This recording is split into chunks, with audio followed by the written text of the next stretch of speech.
Vote नहीं तो पानी नहीं, भाजपा नेता के बयान से मचा सियासी बवाल। नमस्कार, आप देख रहे हैं सत्यम टॉक शो। गुजरात के बनासकांठा जिले के धानेरा से एक वीडियो इन दिनों तेजी से वायरल हो रहा है, जिसने सियासी माहौल को गर्म कर दिया है। इस वीडियो में भाजपा नेता और पिछली विधानसभा चुनाव में धानेरा से उम्मीदवार रहे भगवान दास पटेल मतदाताओं को चेतावनी देते नजर आ रहे हैं।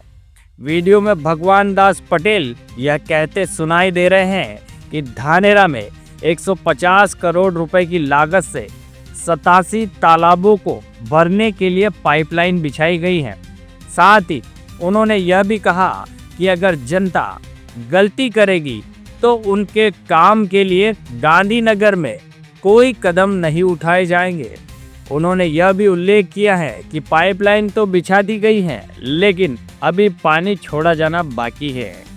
इस बयान के बाद सामने आने के बाद राजनीतिक विवाद खड़ा हो गया है।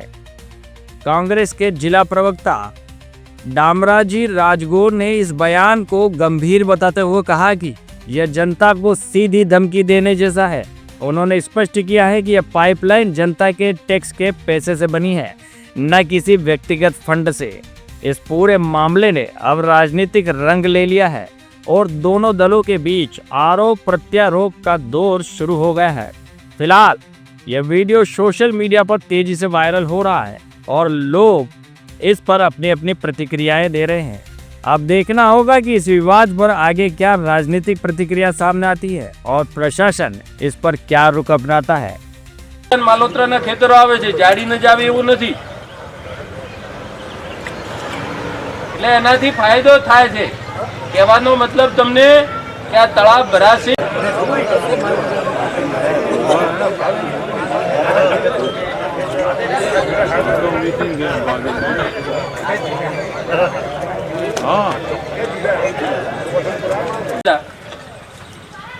એ આ સાલ ચાલુ થયું।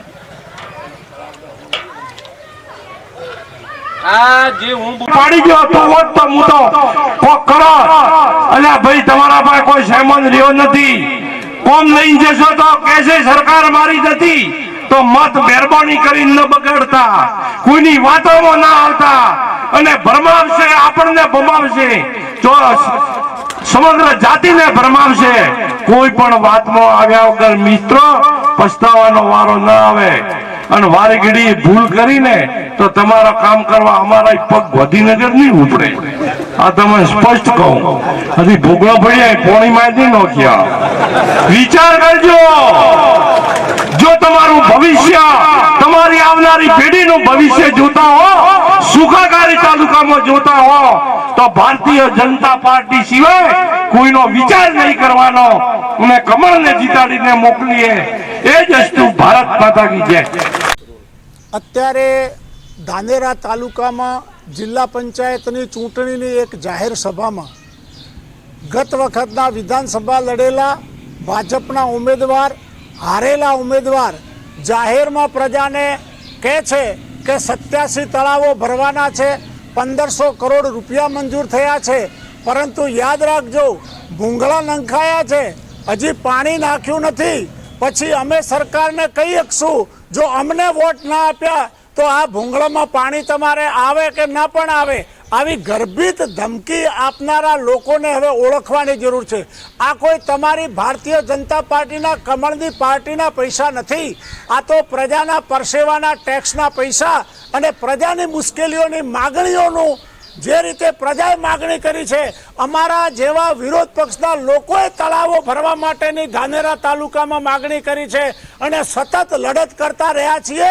એટલે પ્રજાએ અમારી વિરોધ પક્ષની માગણીની વાતને સ્વીકારી છે અને હવે તમે મત લેવા માટે પ્રજાને ગર્ભિત ધમકી આપો છો।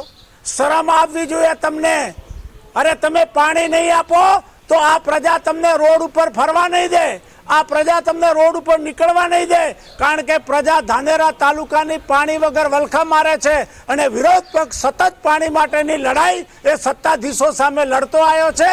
માટે આ ચૂંટણીમાં એમના ઉમેદવારોને જીતાડવા માટે જવાબદાર આગેવાનો ગર્ભિત ધમકીઓ આપી અને મત લેવા નીકળ્યા છે એવા ભાજપના આગેવાનોને હવે ઓળખવાની જરૂર છે.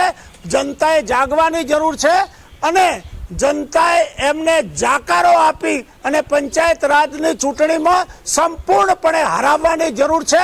આવા લોકોને જનતા હરાવશે તો જ બીજી વખત જનતાનું કલ્યાણ થશે એવી પ્રજાના સેવક તરીકે મારી પ્રજાને જાહેર અપીલ છે.